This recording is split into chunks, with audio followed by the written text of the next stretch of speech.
Законското решение за специјалното јавно обвинителство тапка во место. Работните групи на Министерството за правда и на ВМРО ДПМН единствено се договорија за нова средба во петок. Идниот статус и функционирањето на СЈО се дел од разликите.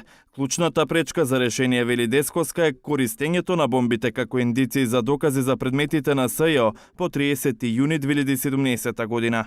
Црвените линии во донесувањето на законот се всушност тука во тој член 105, со оглед на тоа што станува збор за член кој што треба да овозможи продолжување на гонењето за сторени кривични дела и дека она што не може да биде прифатено во ниеден случај од Министерството за правда е внесување на одредби кои што ќе значат скриена амнестија за одредени сторители на кривични дела. Одлуката да ја носат обвинители од редовното обвинителство за кои предмети да одат во обвинителството за организиран криминал, а кои да останат во СЈО, засега за опозицијата е неприфатлив предлог.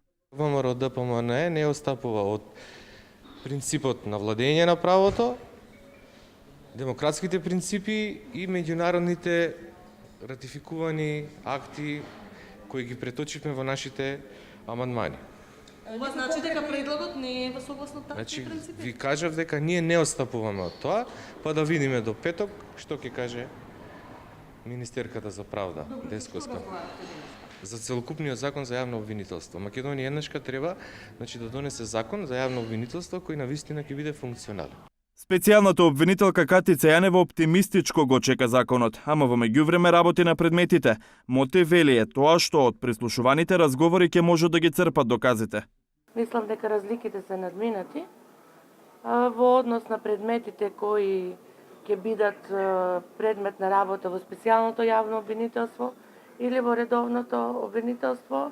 Во тој дел ќе почекаме да видиме како ќе биде конечното решение, а што ќе го кажат и како што ќе се согласат партиите, верувам дека ќе биде поволно према тоа што јас сум го слушнала, неофицијално, официјално не сме запознаени.